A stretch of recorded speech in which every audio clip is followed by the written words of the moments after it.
श्री राम ने अपने वनवास के दौरान विंध्याचल पर्वत से लेकर गोदावरी तक फैले इस वन में कई दिनों तक वास किया था। लगभग 93,000 वर्ग किलोमीटर में फैले इस वन में आज छत्तीसगढ़, उड़ीसा और आंध्र प्रदेश राज्यों के हिस्से शामिल हैं। सतयुग में मनु के पुत्र महान राजा इक्ष्वाकु हुए। सूर्यवंश को स्थापित करने वाले इस राजा के 100 पुत्र थे, जिनमें सबसे छोटा पुत्र मंदबुद्धि था। दरअसल उसका आचरण धर्म संगत नहीं था। वो अपने पिता की एक बात नहीं मानता था, जिसकी वजह से उनके पिता उससे रुष्ट रहा करते थे। इसी कारण से उसका नाम दंड रखा गया था, क्योंकि प्रसिद्ध राजा इक्ष्वाकु के कुशल राजपाट के लिए वो एक सज़ा के समान ही प्रतीत होता था। अपने पुत्र के ऐसे आचरण के चलते राजा ने उसे खुद से दूर कर दिया, जिसके लिए उसे विंध्य और शैवल पर्वतों से घिरे पूर्वी मध्य भारत का शासन सौंपा गया। वहीं राजा ने शुक्राचार्य को दंड का गुरु बनाया, ताकि पुत्र अपने किसी कृत्य के चलते भविष्य में परेशानी का सामना न करे।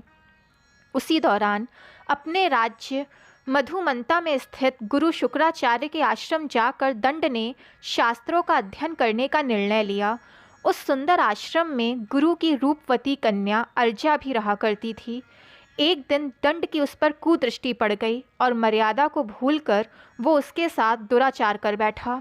जब अर्जा ने अपने पिता से पूरी घटना बताई तो अपनी पुत्री की दशा देखकर गुरु शुक्राचार्य क्रोधित हो गए। अब तक आश्रम में एक अच्छे और अनुशासित छात्र के तौर पर शास्त्रों का अध्ययन कर रहे दंड को गुरु ने ये श्राप दे दिया कि अगले 7 दिनों के भीतर उसका सारा राजपाट नष्ट हो जाएगा।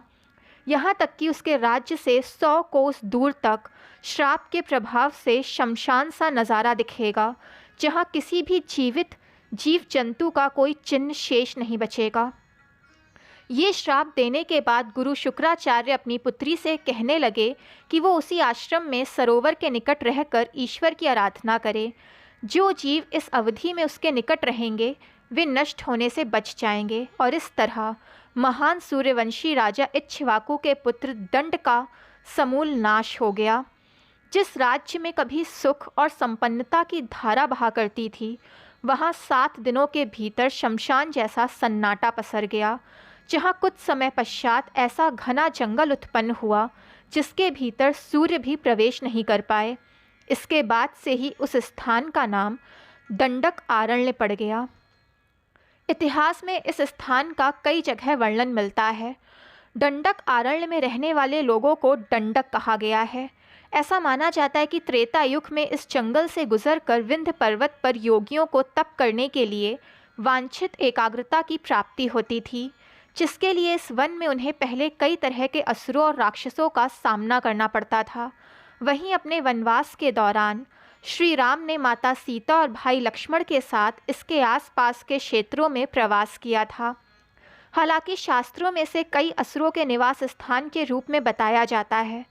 दरअसल पंचवटी, जहाँ से रावण ने माता सीता का हरण किया था, वो भी इसी क्षेत्र में आता है। दोस्तों, आपको जानकारी पसंद आई हो तो चैनल को लाइक, सब्सक्राइब एंड शेयर कीजिए, ताकि चैनल की नोटिफिकेशंस आप सबको मिलती रहें।